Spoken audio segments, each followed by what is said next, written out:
¿De qué manera es que puedes tomar buenas decisiones? ¿De qué manera es que utilizas tu libertad? ¿De qué forma te esfuerzas para poder enseñar a otros a utilizar de manera adecuada su libertad? ¿Eres consciente que tus decisiones hoy son determinantes en tu camino hacia la Canaán celestial? Estas y algunas otras interrogantes son las que hoy día buscaremos comentar, así que comencemos.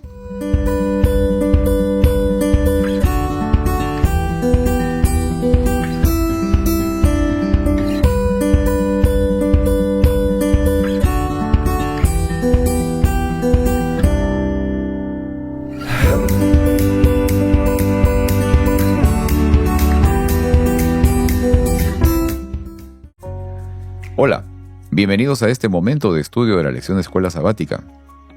Hola, Mónica. Hola, Pedro. ¿Cómo has estado, Mónica? Muy bien. Qué ¿Tú bueno. cómo has estado? Bien, también. Ocupado, con muchos quehaceres, pero gracias a Dios que Él nos permite poder estar aquí nuevamente reunidos con nuestros amigos que nos están acompañando en este momento de estudio.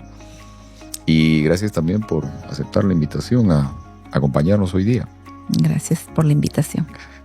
Hoy día Margarita, bueno, por las fechas y eso no está aquí, salió con sus papás y también Heriberto por lo mismo, tuvo una reunión familiar, actividades y un viaje, así que hoy día no puede estar, pero estamos adelante para poder continuar con el estudio de la Biblia y sobre todo para poder terminar también el estudio de esta lección, el tema que nos ha estado uniendo durante estos últimos 3 meses, que ha sido el estudio del libro de Josué.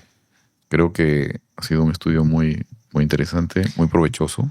Muy interesante, sí. Sí, muy provechoso. Muchas cosas que hemos podido aprender. Tal vez creo que en el tiempo hemos podido, digamos, ir estudiando, conocer del libro de Josué, obviamente, pero cuando nos detenemos un poco a poder profundizar y a poder, digamos, darle un poco más de atención, llegamos a aprender muchas cosas que son de mucho valor, de mucha ayuda para nuestra construcción espiritual, para nuestra ayuda espiritual sobre todo. ¿Sí? Así es. El libro de Josué está clasificado dentro de los libros históricos. Ajá. Y muchas veces, bueno, por lo menos hasta este momento, pensaba que solamente eran historias que estaban ahí para poder relatarlas y contar a los niños, o para que es una parte, bueno, más entendible de la Biblia, que son las historias, pero realmente tenía un profundo y una enseñanza más profunda, ¿no? Exacto. Y se aprendió bastante. Exacto. He aprendido mucho en esta lección. Exacto. Y bueno, como mencionaba antes, llegamos a la lección número 13. O sea, esta es la última lección de este trimestre. Y el título de la lección es Elijan hoy. Pero ¿qué tal si empezamos con una oración, Mónica? ¿Te gustaría orar? Ok, A ver. vamos a orar. Querido Padre que estás en los cielos, te damos, Señor, muchas gracias por tu amor y por los cuidados que tú nos das constantemente. Y porque, Señor, en tu infinito amor también nos has dejado tu palabra para poder estudiarla, poder comprenderte mejor, poder conocerte más, Señor. Y gracias por todo lo que nos has dado para poder aprender.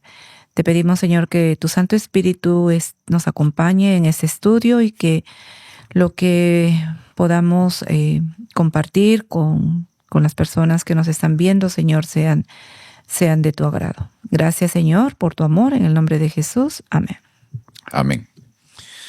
Muy bien, y quiero leer del libro de Josué, el capítulo 24, el versículo 15. Dice así: Si no desean servir al Señor, decidan hoy a quién servirán, ya sea a los dioses a los que sus antepasados servían al otro lado del río Éufrates, o a los dioses de los amorreos en cuya tierra viven. Pero yo y mi familia y todas las personas que viven en mi casa serviremos al Señor. Como mencionaba, llegamos al final del estudio de este trimestre del libro de Josué. Y este es el capítulo en el cual Josué también hace su despedida, digamos, se enfoca en poder dar ánimo, consejo y algún tipo de enseñanza final al pueblo al cual él había estado liderando. Ahora, el título de la lección dice, elijan hoy, el tema de elección. ¿Por qué será importante el tema de elegir, Mónica? O sea, ¿por qué será importante, digamos, las decisiones que tomamos, ¿no?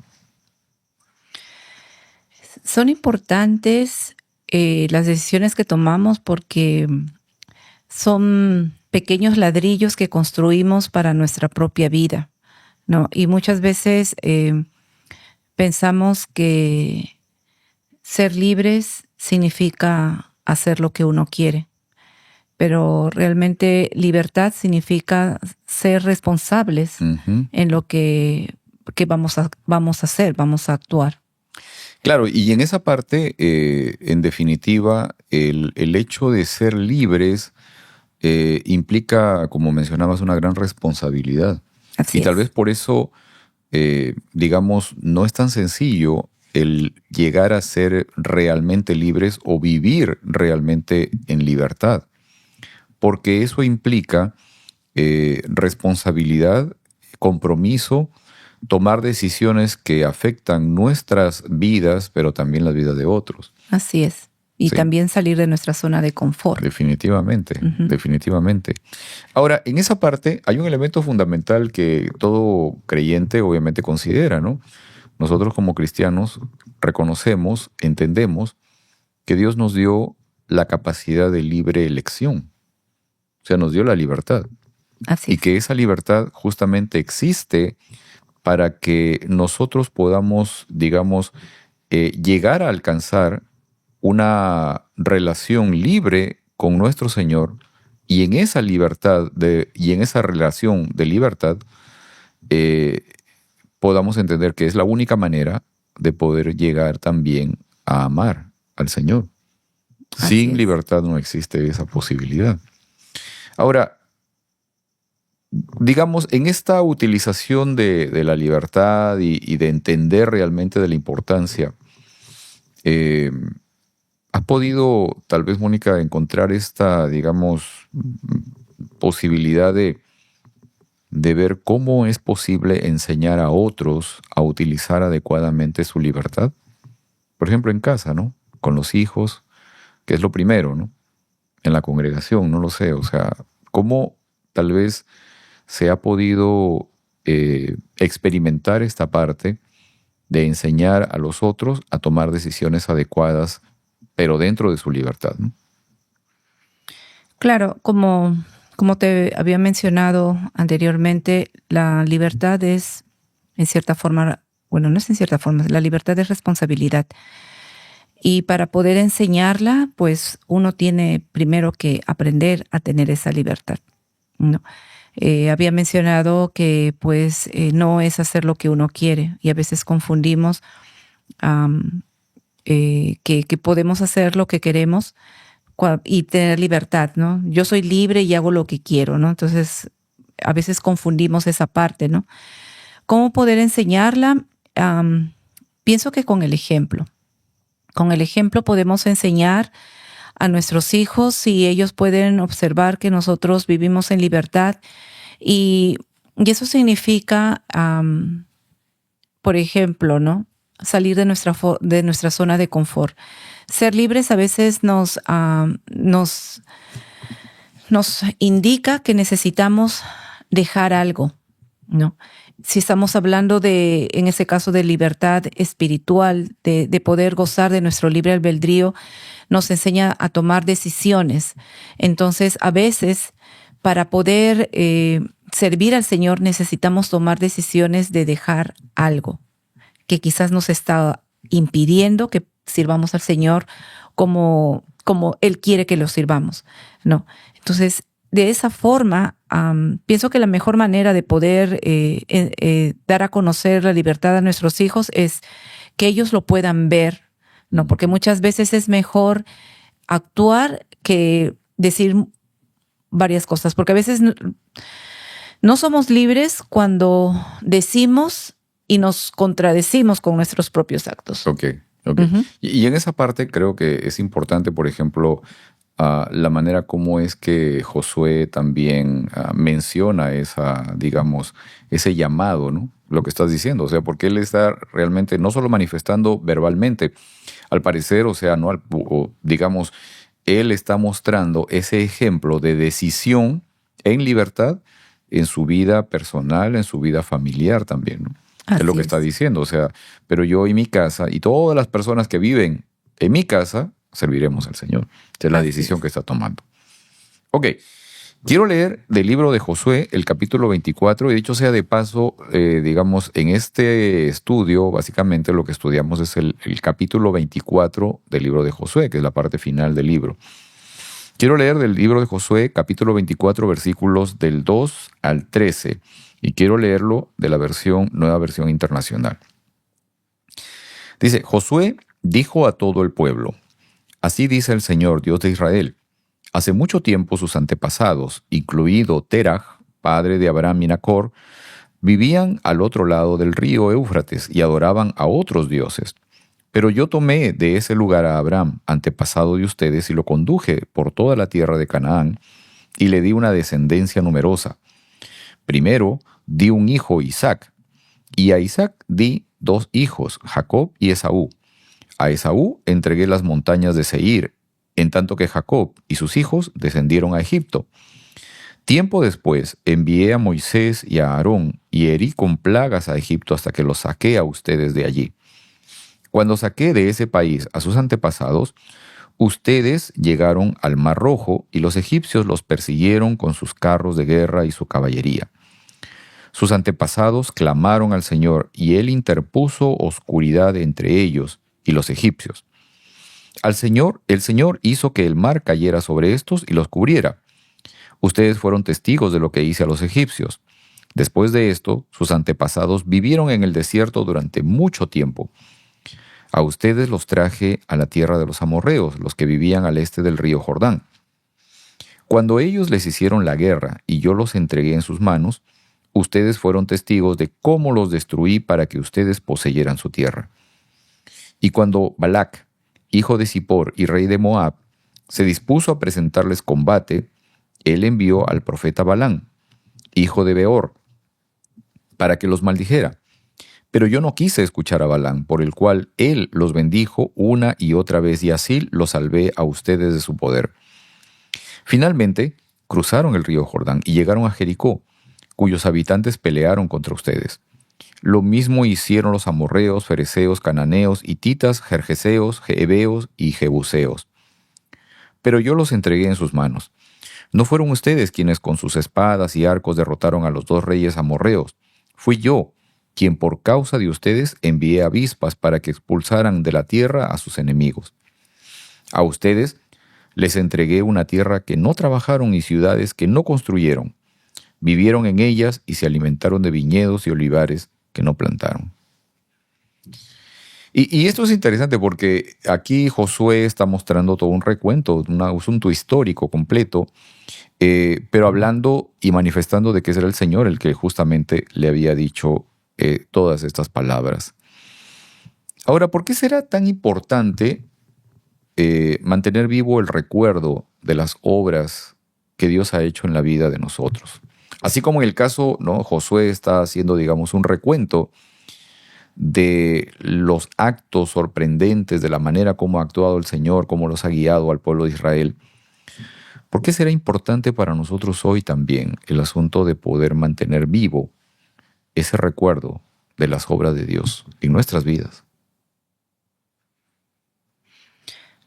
Pienso que Dios, lo mismo que hizo en el pueblo de Israel en ese momento, lo hace con nosotros, ¿no? Y es muy importante que el pueblo de Dios mantenga su identidad de quién es y de dónde viene, ¿no? Entonces, el poder recordar lo que Dios hizo para nosotros es porque nos ayuda a tener memoria de las cosas grandiosas que Dios hizo por el pueblo, por nosotros, y que nos ayuda a que podamos ser identificados como pueblo de Dios, ¿no? Nos sostiene en la fe, fortalece nuestra fe. Ese podría decir que no. Dios afirmaba la identidad. Ok. Y por ejemplo, en el caso de los hijos, ¿no? O sea, ¿de qué sirve, por ejemplo, mostrarles, compartirles la manera en cómo Dios ha actuado en tu vida, ¿no? Porque nos ayuda a mantener humildad, nos ayuda a ser agradecidos con Dios por las cosas que ellos han hecho. Y en el caso de nuestros hijos, pienso de que, vuelvo a repetir lo mismo, o sea, primero uno tiene que estar en uno mismo antes de poder enseñarlo a los hijos. Nosotros necesitamos recordar lo que el Señor hizo en nuestras vidas, así como en el pueblo de Israel. Josué les estaba diciendo que las palabras de Dios, y en esos versículos dice, yo hice, yo les di, era todo que Dios lo estaba haciendo, ¿no? Una cosa es de que ahí en esos versículos nos está hablando claramente Dios, que Él hizo las cosas, y cuando uno entiende eso, entendemos que nosotros dependemos de Dios. O sea, Amén. Todo lo que nosotros tenemos, dependemos de Él. ¿Y cómo enseñar a nuestros hijos? Pues mediante los cultos, y que ellos escuchen las historias que uno ha pasado en situaciones diversas de la vida, y cómo Dios nos estuvo guiando, o sea, cómo nosotros dependemos de nosotros. Y eso alimenta la gratitud, alimenta la humildad, y también nos ayuda a que cuando enfrentemos situaciones similares podamos saber actuar. O sea, nos prepara para las pruebas. Ok. Esto es muy importante, es muy interesante. Fíjate, esto me hace ver también de que, digamos, esta posibilidad de compartir las experiencias crea un enlace entre las personas, o sea, crea, digamos, esta posibilidad de conexión también, ¿no? El poder, digamos, compartir las experiencias vividas, sobre todo con los más cercanos, por ejemplo, con los miembros de la familia, ¿no? En este caso, con los hijos, con las personas que están en casa, etcétera, ¿no? Ahora, por ejemplo, en el caso de la congregación, o sea, ¿por qué tal vez crees tú que lo que uno hace, lo que uno dice, las actitudes, las reacciones que uno tiene, llegan a tener un impacto sobre los miembros de la congregación? O sea, ¿de qué manera o cómo es de que has considerado el hecho de que las acciones, como digo, digamos, las palabras, el asunto de las actitudes, etcétera, llegan a tener un impacto en la vida de otros? Realmente todo lo que ha pasado en la historia de Israel tuvo un impacto, una consecuencia para otras personas. Entonces, eso siempre va a ser así. Nuestras actitudes, nuestras palabras pueden animar a una persona o pueden totalmente desanimarla, o pueden acercar a las personas o pueden alejar a las personas. Claro. Entonces, tiene bastante impacto lo que nosotros hagamos, lo que nosotros decimos. Y en la congregación, hemos tenido casos también en la iglesia que a veces por comentarios malentendidos que hubo consecuencias negativas para toda la congregación. Claro. Y al contrario también, ¿no? Cuando hubo alguna manifestación positiva, pues hubo consecuencias positivas para toda la congregación. Claro. Siempre tiene un impacto, definitivamente. Sí. Ahora, fíjate, y este es un comentario también de algo que lo estábamos conversando hoy día. No sé si recuerdas, Mónica, que estaba hablando sobre el estudio de la Universidad de Harvard respecto a la calidad de vida, un estudio que viene haciéndose desde el año 1938, ¿no? Porque nosotros los adventistas, por ejemplo, nos enfocamos mucho en el cuidado de nuestro cuerpo, ¿no? En el tema de la alimentación, en el asunto del ejercicio, lo cual definitivamente tiene un impacto en nuestra salud física y obviamente contribuye al hecho de una vida más sana y más larga. O sea, hay estudios diversos que demuestran el hecho de que los adventistas viven por lo menos en promedio 10 años más que el resto de la población del mundo y viven sanos, o sea, 10 años más y más sanos. ¿Ok? Pero ahora, digamos, este estudio de la Universidad de Harvard respecto a la calidad de vida manifiesta un elemento muy importante y que creo que también es un elemento fundamental. Y es el hecho de que las relaciones saludables, o sea, las relaciones sociales entre personas, las relaciones saludables son un agente, un elemento que tiene un impacto mucho más grande todavía que la dieta y que el ejercicio en nuestra calidad de vida. Así es. Participamos en un retiro de salud y ahí enfocaban mucho acerca de esto, o sea, cómo las emociones que vagan en nuestra cabeza tienen impacto en la recuperación de nuestra salud o en la curación de alguna enfermedad. Y recuerdo que tuvimos consulta con la doctora y ella hizo el comentario de un dirigente religioso que tenía problemas digestivos. Ajá. No, que tenía problemas digestivos. Entonces, ella comentaba de que le pareció bastante interesante porque esta persona puede ser una persona creyente o era una persona dirigente de iglesia y tenía estos problemas. Entonces empezó a investigar qué es lo que estaba pasando y pues era que los problemas que tenía personales y encima los problemas de la congregación le estaban afectando en su salud. Yeah. ¿No? Entonces, él tuvo que aprender a poder tener, lidiar con esto y liberarse de esto para poder recuperarse. Y sí, realmente, o sea, cómo nosotros nos relacionamos con otras personas, ¿no?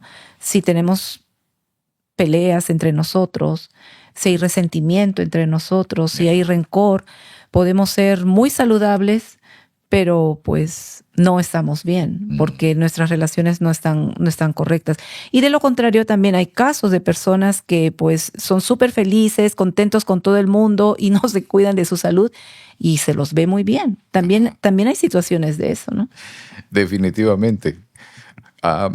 Esto es muy importante porque, digamos, lo que nosotros venimos entendiendo cada vez más es el hecho de que en el tema de lo que, digamos, entendemos como religión, el elemento de la relación es fundamental.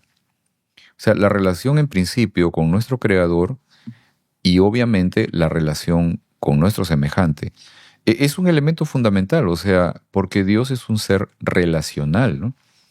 El propósito por el cual Él nos creó era ese principalmente, y es ese principalmente, ¿no?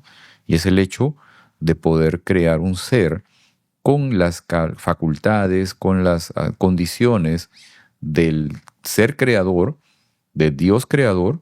Nos dio esas facultades, pero en esas condiciones nos dio la posibilidad también de poder libremente decidir relacionarnos con Él. Así es, y es un mandato divino, ¿no? Bueno. Cuando dice, ama a Dios sobre todas las cosas y a tu prójimo como a ti mismo. También no dice, come bien, no pone eso, ¿no? No pone eso lo primero. Ámense los unos a los otros, también Exacto. nos dice. O sea, en varias partes de la Biblia dice, se refiere acerca del amor entre hermanos, ¿no? El soportarse los unos a los otros, exhortarse unos a los otros, o sea, Amén. La relación que tenemos con nuestros semejantes cumple un papel importante. ¿Y por qué? Porque somos un cuerpo. Exacto. ¿Sí? Somos un cuerpo, somos el cuerpo de Cristo y todos nosotros somos importantes en el cuerpo. Tenemos diferentes habilidades, diferentes formas de pensar y creo que eso es lo que enriquece el cuerpo. Pero seguimos a un mismo Dios y tenemos una misma misión. Y esa parte creo que es la que más adelante quizás vamos a enfocar, cómo el pueblo de Israel quiso continuar sirviendo al Señor porque ellos seguían a una misma misión. Uh-huh. Exacto. Muy bien, quiero continuar leyendo del libro de Josué, el capítulo 24. Vamos a leer los versículos 14 al 21. Y sigo leyendo de la Nueva Versión Internacional. Por lo tanto, ahora entréguense al Señor y sírvanle con integridad y lealtad. Desháganse de los dioses que sus antepasados adoraron al otro lado del río Éufrates y en Egipto, y sirvan solo al Señor.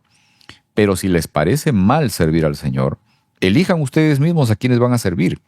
¿A los dioses que sirvieron sus antepasados al otro lado del río Éufrates? ¿O a los dioses de los amorreos en cuya tierra ustedes ahora habitan? Por mi parte, mi familia y yo serviremos al Señor. El pueblo respondió, eso no pasará jamás. Nosotros no abandonaremos al Señor por servir a otros dioses. El Señor nuestro Dios es quien nos sacó a nosotros y a nuestros antepasados del país de Egipto, tierra de servidumbre.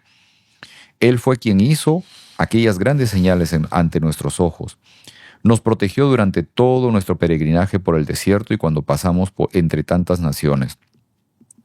El Señor expulsó a todas las que vivían en este país, incluso a los amorreos.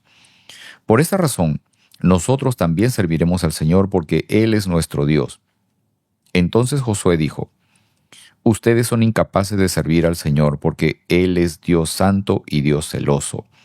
No tolerará sus rebeliones y pecados. Si ustedes no abandonan al Señor y sirven a otros dioses ajenos, Él se volverá contra ustedes y les traerá un desastre. Los destruirá completamente a pesar de haber sido bueno con ustedes.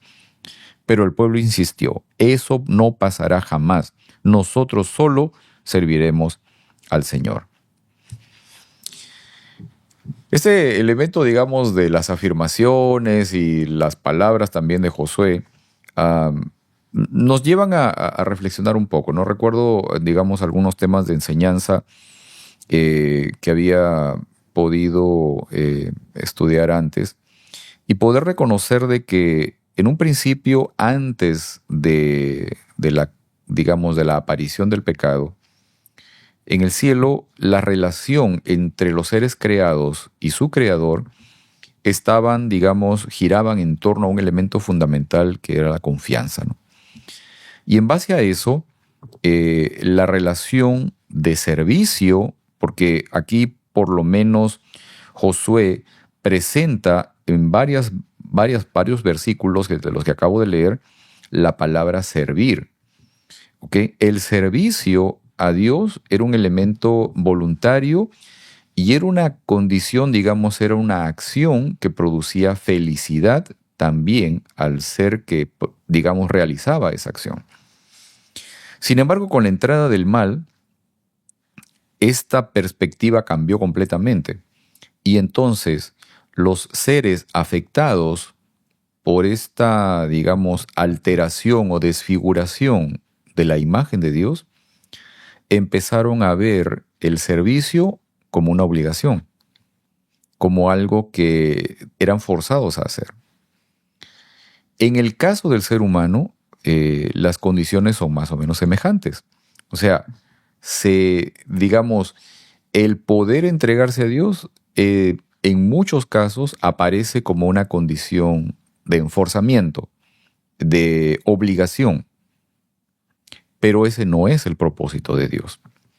Dentro de esto, la pregunta, Mónica, ¿no? O sea, ¿qué significa servir al Señor? Como lo dice Josué incluso, con sinceridad y en verdad, ¿no? ¿Qué significa servir al Señor?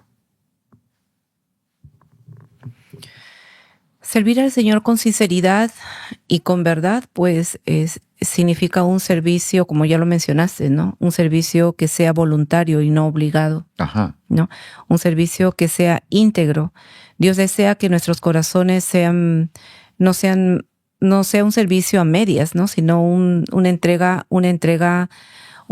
total al Señor y poder hacer lo que Él manda, ¿no? Y eso es lo que Josué le estaba pidiendo al pueblo, porque los conocía que como eran, ¿no?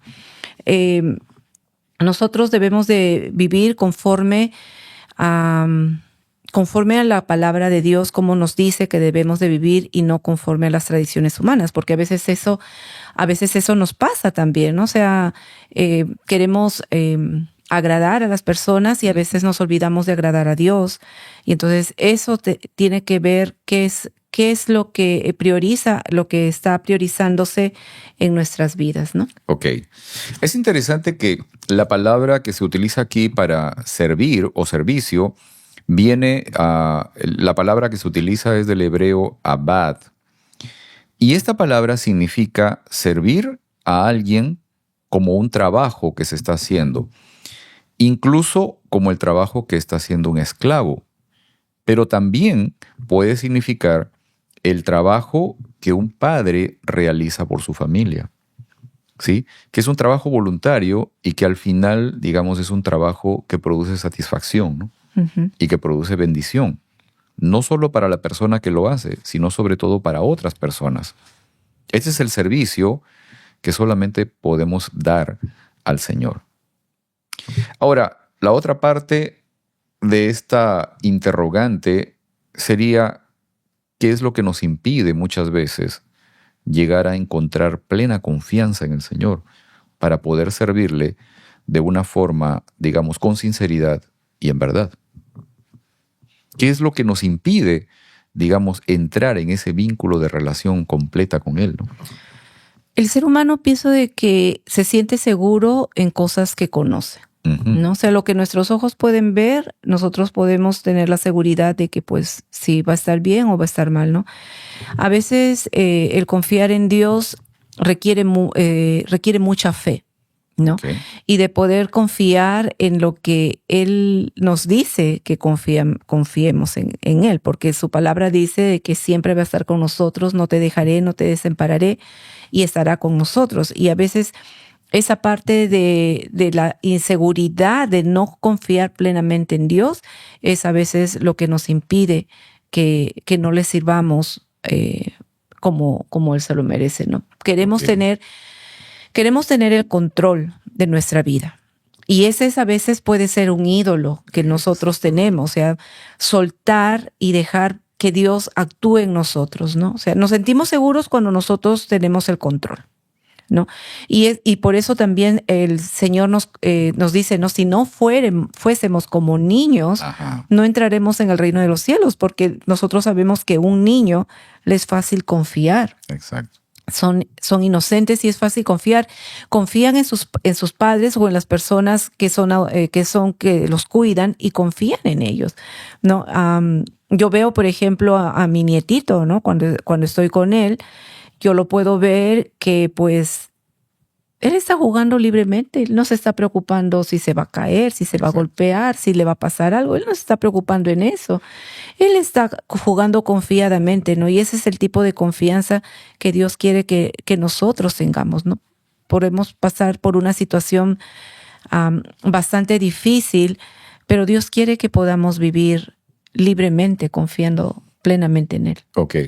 Podemos entender entonces que, o sea, aquello que nos impide entrar en una plena confianza con Dios, en buena cuenta somos muchas veces nosotros mismos. Nosotros mismos somos a veces y es lo que también Josué les dice al pueblo, ¿no? Exacto. Ese es el punto, o sea, de que es un tema personal, digamos, el que muchas veces nos impide entrar en una relación directa con Dios. Porque, y esta parte la vamos a conversar un poco, o sea, porque muchas veces guardamos algunas cosas por ahí dentro de nuestras vidas, como en el caso de los israelitas, que al final no nos permite estar completamente conectados con el Señor. Ahora,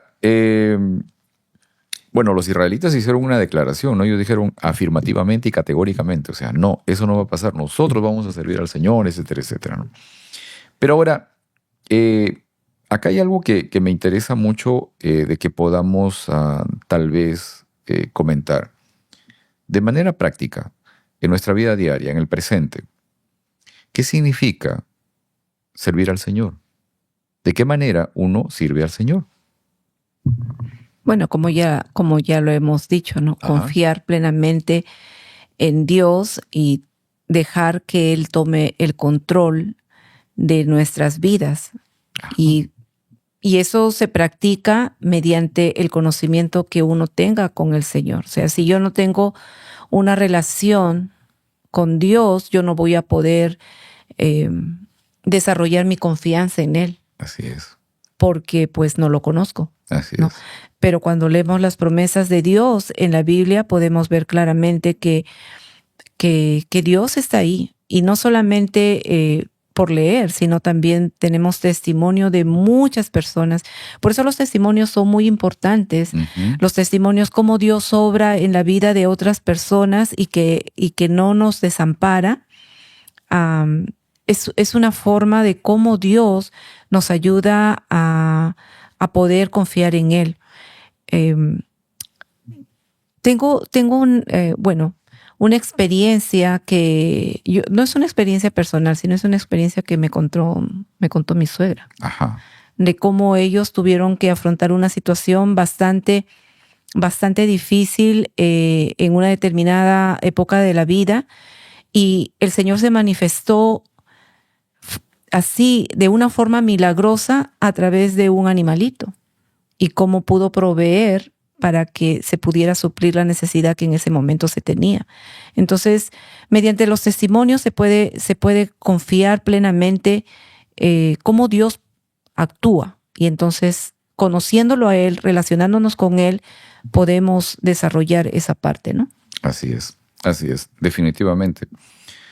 ¿Por qué crees que el Señor nos llama a servirlo? ¿Será que Dios necesita que lo sirvamos? No. Dios no necesita servirnos. Todo lo que el Señor hace, todo lo que el Señor nos enseña, lo hace para nuestro bien. Ajá. Para que nosotros podamos desarrollar nuestra confianza en Él, para que nosotros podamos aprender a depender de Él y dejar que el Señor actúe en nuestras vidas. El Señor realmente no necesita ser servido. Claro. Y en definitiva, el tema del servicio es un elemento de relación. O sea, yo no sé si ustedes, amigos allí que nos están viendo en esta ocasión, por ejemplo, consideras el hecho de que tienes una participación, un cargo, una responsabilidad dentro de tu congregación. Considéralo bien. Yo no sé, personalmente no creo que eso signifique plenamente estar al servicio de Dios, ¿ok? O servirle al Señor. En principio, el servicio tiene que ver con un elemento de relación, con un vínculo. Eso es lo más importante, ¿sí? Claro, o sea, viéndolo, si estamos hablando de una forma congregacional, como nuevamente repito, somos un cuerpo, ¿verdad? Y pues ya en algún momento también lo mencioné, los cargos que hay en la iglesia son más que todo por organización, Exacto. por una estructura, ¿no? Pero de todas maneras todos estamos allí para poder adorar a Dios, Okay. servir al Señor y servirnos los unos a los otros. Okay. ¿No? Para servir. Hay un tema, sí, definitivamente. Hay un tema aquí, sobre todo, bueno, lo que yo realmente pienso, entiendo, es de que pertenecemos a una, digamos, a una congregación, a una organización, etcétera. En gran medida porque, digamos, recibimos el abrigo, lo que estábamos hablando antes, o sea, el beneficio que tiene de la vida en comunidad. Esto es muy importante porque el Señor justamente nos entrega, nos da esa posibilidad de vivir en comunidad como una forma también de poder recibir un beneficio para nuestra vida diaria, o sea, para nuestra vida incluso a largo plazo. Ahora, esta posibilidad también de pertenecer a una congregación tiene que ver con un elemento de misión.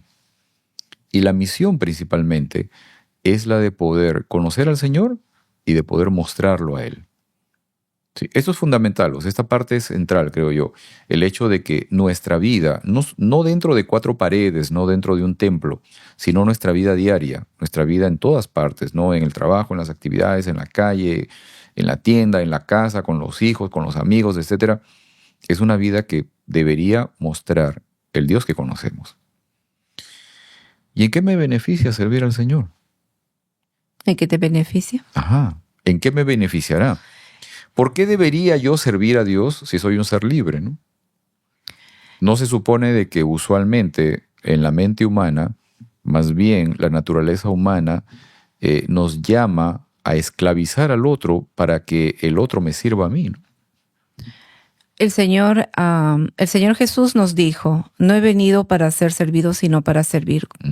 Con Él ya tenemos el ejemplo de que Nosotros somos seguidores de Jesús y nosotros tenemos que hacer lo que Jesús nos enseñó, el servicio. Y el servir nos da libertad. Ajá. Porque ya habíamos mencionado que la libertad es una responsabilidad, pero también la libertad nos muestra de que podemos servir al Señor de manera voluntaria. Es algo que viene como naturaleza, algo que viene así, que fluye normalmente en nuestras vidas. Ok. ¿No? Ya. Sí, definitivamente. Ok. Quiero avanzar en el libro de Josué nuevamente, el capítulo 24, y leer los versículos 22 al 28.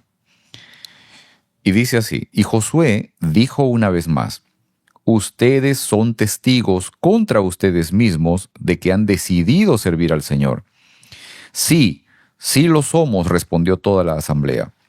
Josué respondió: desháganse de los dioses ajenos que todavía conservan.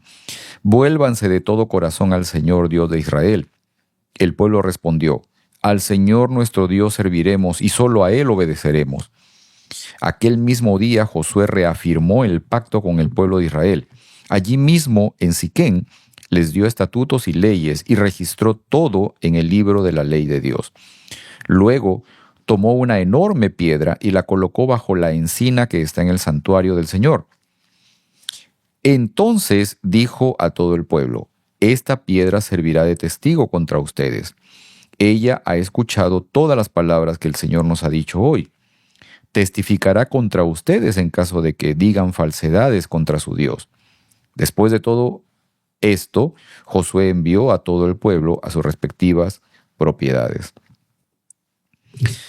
Es interesante, ¿no? De que, o sea, este pueblo acababa de terminar todo este proceso de, digamos, de conquista de Canaán, ¿no? O sea, había tomado posesión, había visto las maravillas de Dios y ellos mismos lo manifestaron. O sea, hemos sido conscientes de cómo el Señor obró, de cómo el Señor actuó.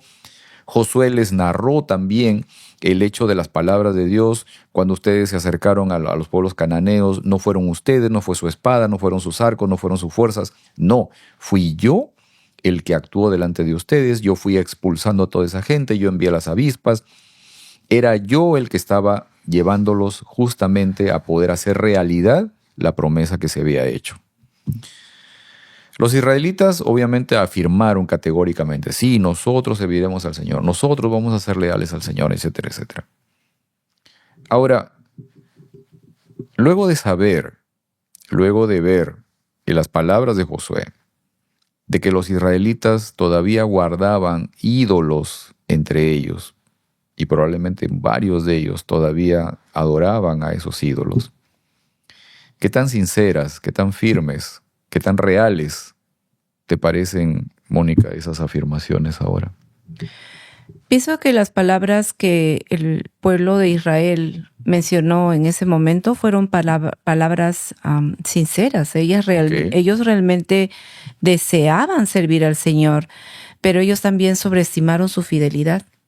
Ellos pensaron de que sí, porque eso es lo que había pasado con el pueblo de Israel anteriormente. En muchas partes de la Biblia y en la lección señalan los versículos de que ellos declaraban: sí, haremos conforme el Señor nos diga, ¿no? Y eso también nos pasa a nosotros. O sea, cuando nosotros... Esa era mi otra pregunta. Sí. O sea, ¿qué tan diferentes somos nosotros que ellos, no? Somos lo mismo. O sea, el pueblo de Israel, ellos vieron los milagros de Dios. Uh-huh. Pudieron escuchar, lo tenían ahí a Josué, que hablaba directamente con Dios y todo eso.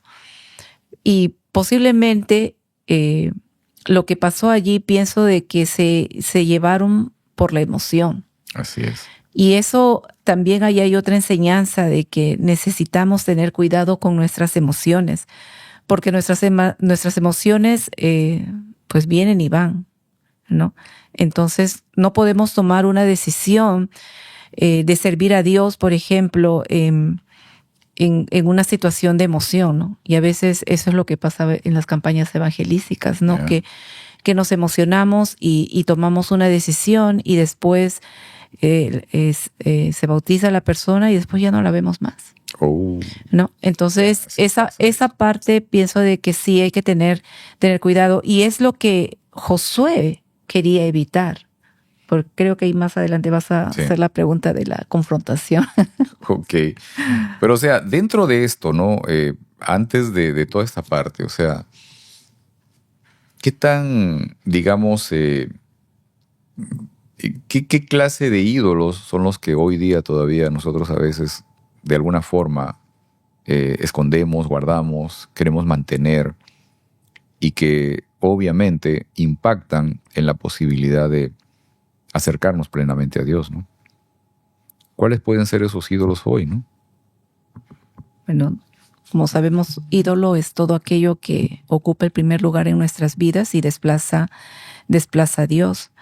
Un ídolo, quizás no son ídolos visibles, ¿no? Porque pues entiendo que en Israel tenían ídolos Imágenes, visibles que estatuas, habían sacado de cosas. Egipto y los tenían escondido y en secreto. Ujú. Pero en el caso de nosotros, que no tenemos imágenes, pero pues, por ejemplo, puede ser el querer ser reconocidos, puede ser un ídolo. El dinero puede ser un ídolo. La popularidad. La popularidad, Sí. la moda, la música, esas cosas pueden, hasta incluso el ejercicio o la comida también Claro, puede ser un ídolo claro. que es ocupando el lugar de Dios. Exacto. Que toma una prioridad en nuestras vidas, ¿no? Así es. Incluso también la religión. Exacto. También. Y en esta parte, por ejemplo, ¿por qué la religión, Mónica? Porque podemos ser hipócritas. Ok. Podemos decir que creemos en Dios, pero podemos estar viviendo una vida doble. Una vida que Ok. públicamente nos ven, pero tenemos pecados escondidos. Ok. Bueno, es más o menos lo que pasaba con esta gente. Así es. Ahora, en el tema de religión, por ejemplo, cuando tú ahorita mencionaste religión, o sea, yo tenía un concepto, digamos, un poco diferente del asunto, ¿no? Ujú. Porque creo que, sobre todo en el presente, el cristianismo se ha enfocado más en la institución, en la denominación a la que perteneces, que en lo esencial, que es conocer a Cristo y poder mostrarlo. O sea, muchas veces nos esforzamos, nos enfocamos en tratar de seguir una serie de doctrinas que son las que caracterizan a mi grupo religioso y me aferro a eso, me afano en eso, me esfuerzo en eso para tratar de incluso distanciarme del otro que cree algo diferente, pero me olvido de lo fundamental, ¿no? De lo más importante, que es justamente poder conocer cabalmente quién es Dios a través de Cristo Jesús y sobre todo mostrarlo a Él a través de mi vida. Que creo que es lo fundamental, ¿sí? Ahora, en esta parte, Josué hace una advertencia y esa parte está graficada en los versículos que leí, precisamente en el versículo 21 de Josué 24, capítulo 24, versículo 21. Y él menciona que el Señor iba a destruir al pueblo si es que no lo obedecían. En esta parte, Mónica, hemos conversado algunas veces sobre este tema, ¿no? ¿Cuál es la naturaleza del conflicto cósmico, ¿no? ¿Cuál es la naturaleza del conflicto entre el bien y el mal? Bueno, la naturaleza del conflicto cósmico es realmente hacer quedar mal a Dios. Uh-huh. Exacto, exacto. Ahora, en esta parte, digamos, también entra a tallar el asunto de cuál era la percepción que todavía tenía Josué respecto de Dios. Y esto es muy interesante, o sea, porque, digamos, estas personas, como en el caso de Josué, incluso en el caso de Moisés, ¿no? Moisés sube al monte en una ocasión y tiene una conversación con Dios y obviamente intercede aparentemente por el pueblo. Señor, no los destruyas, no quiero que hagas un nuevo pueblo de mí y los destruyas a ellos, etcétera, etcétera. ¿Qué van a decir los pueblos paganos? En fin. Pero después de tener esa conversación con Dios, baja del monte y ve que la gente estaba abocada a la idolatría con el becerro de oro, en fin. Y lo que hace es que empieza una matanza, ¿no? Manda a matar a los que se habían puesto del lado de la idolatría. En este caso, Josué también expresa la percepción que él tiene respecto de Dios. O sea, hey, si no obedeces a Dios, Dios te va a destruir. Si no obedeces a Dios, Dios te va a matar, ¿no? O sea, el Dios que te está delante de nosotros se va a enojar porque no lo obedeces. Esa es precisamente la naturaleza del conflicto cósmico.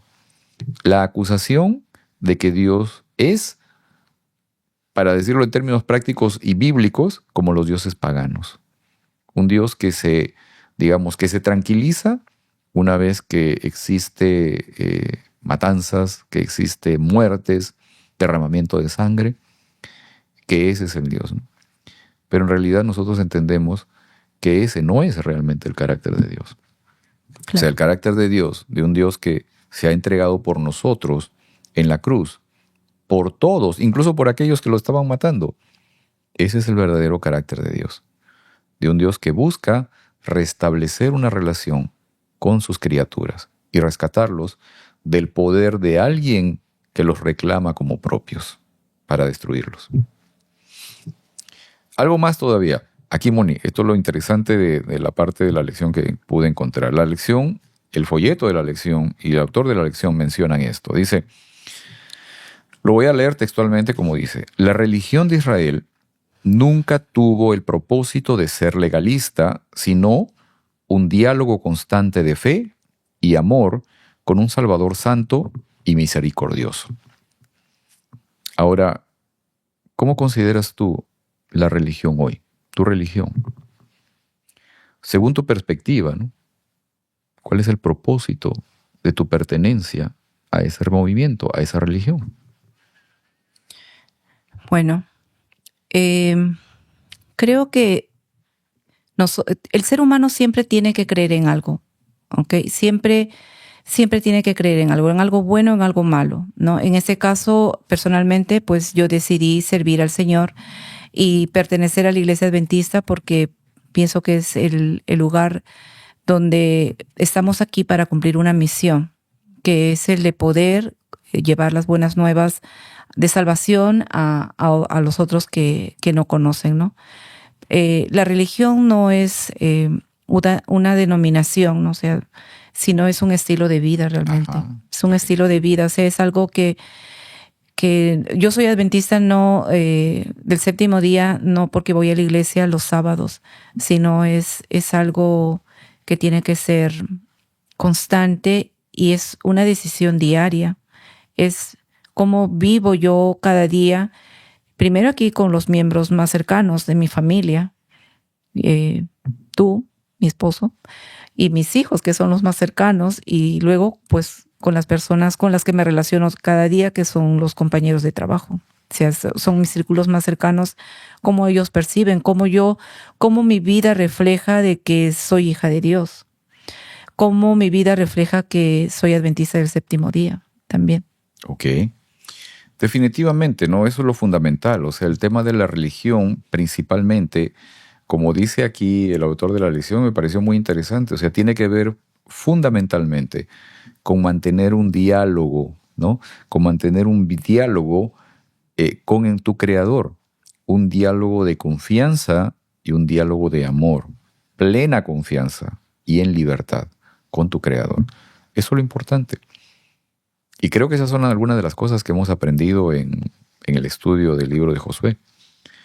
No sé si tienes alguna reflexión final sobre lo que hemos aprendido en este trimestre, Mónica. Bueno, lo que yo he aprendido son muchas cosas realmente. He aprendido de que así como Josué, él tuvo que enfrentar luchas. Y es bastante interesante que al principio del libro de Josué lo menciona como siervo de Moisés, pero al final del libro lo menciona como siervo de Dios. Amén. En todo el transcurso de su vida hubo una transformación en la vida de Josué, donde él dejó una fe que o sea, no solamente quiso dejar una fe heredada, ¿no? Porque a veces eso nos pasa a nosotros. Queremos enseñar a nuestros hijos y queremos que ellos sean adventistas y que vayan a la iglesia y que hagan tal cosa y que se porten así, que se porten así. Pero realmente ese no es el propósito, sino es el propósito de que ellos aprendan a que su fe sea basada en qué ellos conocen de Dios. Amén. ¿Cómo conocen ellos de Dios? ¿No? Y pienso de que esa parte es bastante importante, ¿no? Y también lo que me gusta, ¿no? O sea, la decisión que Josué tomó. O sea, él al final les dijo un montón de cosas. Esto hizo Dios, y si no hacen esto, esto va a pasar, ¿no? Porque quiso enfocar allí de que al seguir al Señor es algo serio. No es algo que se toma con ligereza, porque el Señor requiere de nosotros compromiso. Amén. Él desea de nosotros compromiso. Y estaba leyendo acerca del celo de Dios, que me pareció bastante importante y para compartirlo, porque dice que Dios es celoso, menciona ahí la Biblia, ¿no? Y compara el celo de Dios, podríamos decir, como en el celo en el matrimonio, que es exclusivo, ¿no? Dios es un Dios real, ¿no?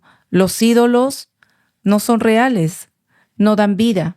Dios da vida, Amén. ¿no? Entonces, más que todo, estaba enfocando el celo de Dios a esa dirección, ¿no? Que Dios nos cele en el sentido que Él desea el bien para nosotros. Amén. Así como el esposo desea el bien para la esposa y viceversa, Dios desea lo mejor para nosotros, porque Él es quien nos da la vida, ¿no? El Señor nos dice, escoge hoy la vida o la muerte, ¿no? O sea, Él nos está dando, no porque nos quiere castigar, porque Dios no nos castiga realmente, ¿no? A veces nosotros tomamos las consecuencias de nuestras propias decisiones en base, pues, a nuestras decisiones. Exacto. En base a nuestras decisiones. Las consecuencias. Las consecuencias, así Exacto.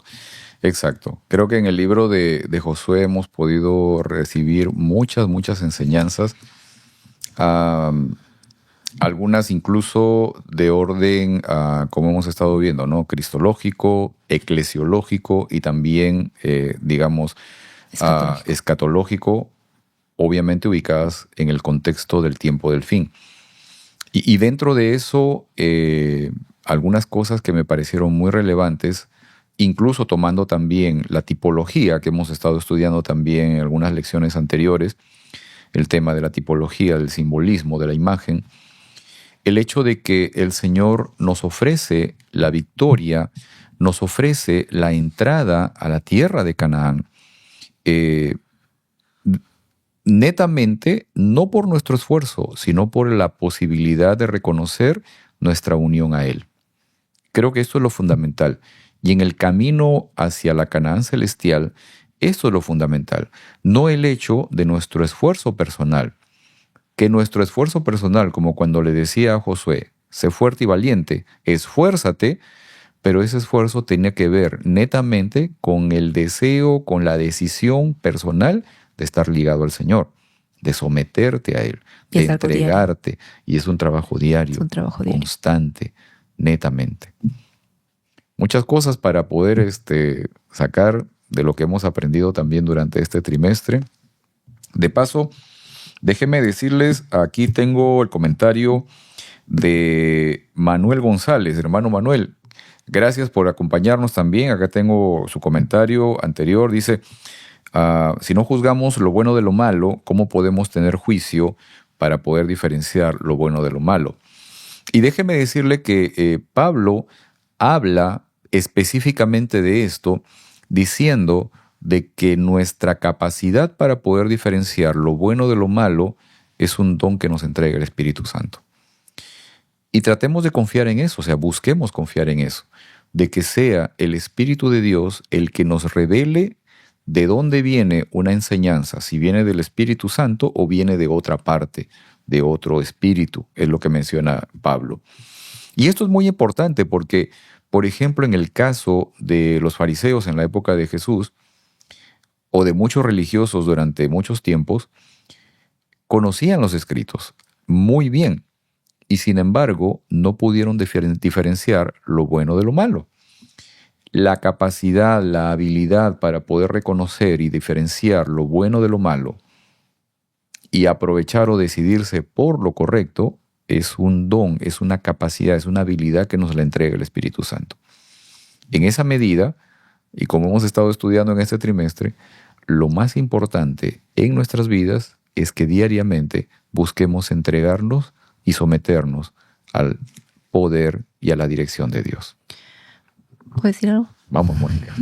Dale. Mencionando lo que tú estabas diciendo, pienso que el conocimiento no puede ir solo. Ok. El conocimiento viene todo en un paquetito, ¿no? Ok. O sea, es el conocimiento, el conocer a Dios, el estudio de la Biblia, la oración. Ok, la oración definitivo. es muy importante y también la práctica que uno hace. O sea, no solamente tiene que quedarse en uno, ¿no? Sino poder también compartirlo con Exacto, otras personas, ¿no? Exacto. Y eso se hace a través de las relaciones diarias que tenemos Exacto. continuamente, ¿no? Exacto. Eso equilibra y permite cerrar el círculo de lo que significa el aprendizaje. Es fundamental. Y en ello justamente desarrollamos el elemento de confianza en Dios. Gracias, Mónica. Gracias por la invitación. Muchas gracias y también gracias a nuestros amigos que nos acompañan en esta ocasión. Y los esperamos la próxima semana con un nuevo tema de estudio. Ya tenemos un tema de estudio nuevo. Vamos a estudiar las cartas a los colosenses y a los filipenses. Así que estén atentos, realmente hay muchas cosas nuevas, muchas cosas temas muy interesantes que vamos a poder encontrar, descubrir y sobre todo tener la posibilidad de aprender. Aprender quién es verdaderamente nuestro Dios. Vamos a orar para terminar este momento, ¿ok? Vamos a orar. Te agradecemos, Señor, por esta oportunidad también que nos diste de poder estudiar, aprender tu palabra, pero aprender, Señor, de quién eres tú. Y gracias porque en medio de todo ello tú nos das la oportunidad de poder también entregarnos a ti y que seas tú quien tome control de nuestras vidas. Permítenos, Señor, que esto se haga realidad cada día, que nuestro deseo sea plenamente el poder, Señor, estar sujetos de ti. Que tú seas quien nos dirijas, que tú seas quien nos guíes. Bendice la vida de nuestros amigos, quienes nos acompañan a través de este medio. Dirige sus vidas, cuídalos, Señor, suple sus necesidades también. Bendice sus familias y que cada uno de ellos pueda tener diariamente ese gozo, esa alegría de poder encontrarse contigo. Despídenos ahora con bien, te lo pedimos por Jesús. Amén. Amén, Señor. Muy bien. Nos vemos entonces la próxima semana, Mónica. Maybe. Muy bien. Yo estaré Heriberto y Margarita. Ok, bueno, vamos a ver si ya llegaron Heriberto y Margarita. Nos vemos entonces la próxima semana, amigos. Hasta luego.